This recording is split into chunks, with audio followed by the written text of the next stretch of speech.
Okay, good afternoon, everyone. First of all, I would like to thank the organizers for giving me this opportunity to present this talk on cylindrical PDA device closure.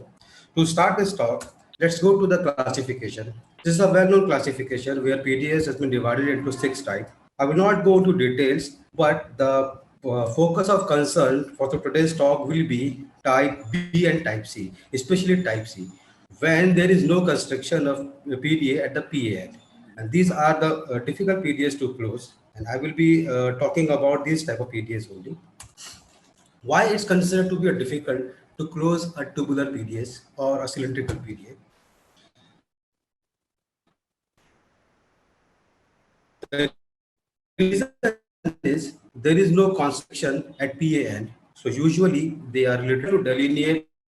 They're very difficult to delineate. Especially if they are rated with the cooptation also, that we need to put a larger disk at PSI, which eventually end up with a larger disk at aortic side, and also the retention risk cut will be larger. So chances of cooptation goes up, and especially in the smaller babies. So that's why it's another reason why they consider to be a difficult one. And lastly, there are more chances of device embolization because when you are negotiating with aortic and PE and sometimes you understand why double disc device is preferable in this type of PDS. Is it really difficult? And you will be surprised to know that when the first transcatheter PDA device closure was done around 16 years back by W. Postman, so it was the first PDA to be closed was not a simple or regular PDA. It was actually a large PDA, which he is described as a non-surgical closure of oversized PDA. And if you can see the images which he has published, it's a typical large PDA with no construction anywhere. And he was able to close this PDA with the Evalon plug. I don't know about this Evalon plug, but this was the first case done in the history of pediatric cardiology. Now coming to the procedure, planning and pre-procedure assessment is the most important thing. Then assess whether we have to take the only venous or both. Then device selection, technique of deployment and post-procedural care. These two things is almost same in other types of PDAs. I mean, the care is almost the same. So coming to the medical planning, so pre-planning is very important in these ecos, especially the that PA end and aortic end. Special attention to be paid for length. If it is tubular, sometimes because it is possible to put the device inside that tube rather than putting on the two ends. And especially for the window PDA, like there is no length also, they're very difficult. So meticulous care should be made to define the structures at PA end, aortic end, and their length. Also dimension of arch, so that you can expect the chances of cooptation if it is smaller. And obviously the assess. Usually if simpler PDAs like conical PDAs, nowadays we are not doing arterial lines, only venous is sufficient. But arterial line is very important in this tubular PDA because they are very difficult on echo to delineate. So for delineating these PDAs, it's better to have an arterial line and do an angio, then decide the size, the device and type of device also. Device selection. It's generally recommended that whatever size at the PDA at PA end, we should take a device this size more than 2 mm. Depends on the anatomy of duct, weight of the baby, and obviously in our setup, the cost of procedures is very important in our setup. There are lots of devices available, and I will show you the examples how they can be utilized, like ADO1, LifeTech PDA, ADO2, ADO2OS. These are some examples. For that, there is a paper, very interesting paper published 2 years back, 1 year back actually, from the combined efforts from NH Arctics and NSH Howrah, where the paper is regarding the closure of large PDA with hypertensive PDA actually. So if you see, out of this 38 large PDA they have closed, 13 was cylindrical. And in these 13 PDA, if you notice, they have used all sort of devices. Like ADO1 was used in this is the smallest PDA which was closed, which is with the largest available device from a plant, sir. Then in 2, they have used ASD device, and 5, we have used vascular plug, and 3, muscular VSD, and in 3, you will surprised to know that post MI VSD were also used. So case 1, an 18-year-old female, 35 kg, with a large PDA, and if you see the angio done, PDA was so large that pigtail was going into a PDA during the angio itself. So after crossing it from regular from the venous side and taking to the shear deployment, after deployment, it was closed with the 22 memo cylindrical PDA device. This is something new device which recently launched. I will tell about this device also in the last. Another case, a 12-year-old large PDA.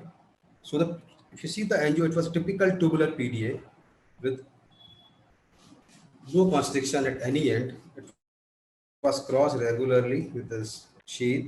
Then it was planned to do with 1816 LifeTech device. But if you can see, the PDA was so large that 1816 was came out so easily with no resistance from any side. So it was again recrossed, and finally it was closed with 2018 device, LifeTech device we have used. And after confirming the position, the device was released, and that was the final result. This another PDA closed with 14 mm plug. I will move it faster. Just giving you the examples of devices utility. Another PDA with 24 mm ASD device. So echo done is a CT scan done after 6 months just to see the position of the device and any other complication it is causing. So it was nicely sitting, and child is doing very well. Another PDA closed with the 12 mm muscular VSD device. It's a post-MI VSD device utilized to close the large PDA, 26 mm post-MI VSD device. An RV angio was done to rule out any LP stenosis. Now coming some special scenarios. Smaller babies, yes, this is a challenge. Especially in smaller babies, there is concern about the cooptation and also the hardware, device selection, so many things. And very important to mention about the preterm PDAs. These PDAs usually have tubular and a large PDA related to severe PH. And for this, there is another paper we have published from last year where we have closed the PDA less than 5 kg, the initial experience. So in total 16 PDA less than 5 kg, 4 were cylindrical. And in these, we have used 2 radio 2, 1 radio 2 AS and 1 vascular plug. So it's a 8 months, 6 kg, 10 mm PDA. If you can see, Kamran? Hello. Yeah, we are from Triple Chennai. Due to shortage of time, can we request you to complete in 2 minutes? Yeah, it's almost done, sir. Yeah. So closed with 12 mm AVP. Final result.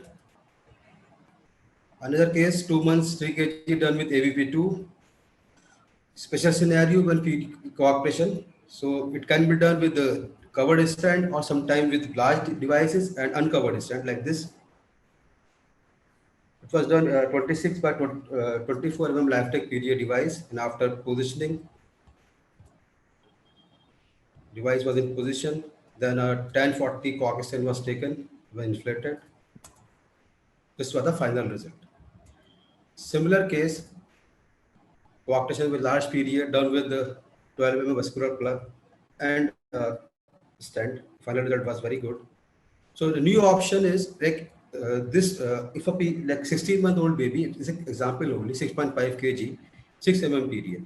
For 6 mm PDA, the device will be something which will give 8 mm at PSI. So for that, you can take an 86 radio 1 or 8 mm vascular plug because it is 8 mm is give PSI. So there is another option which is this one, cylindrical PDA device. The importance of this device is this: when you are giving 8 mm PDA at PA side, at aortic side also it is 8 mm. But at radio 1, you will be having 10, LifeTech 10. And see the skirt also. It is 16 mm in radio 1, but here it is only 12 mm. So especially in the small babies, you can select these devices. Another case, same thing.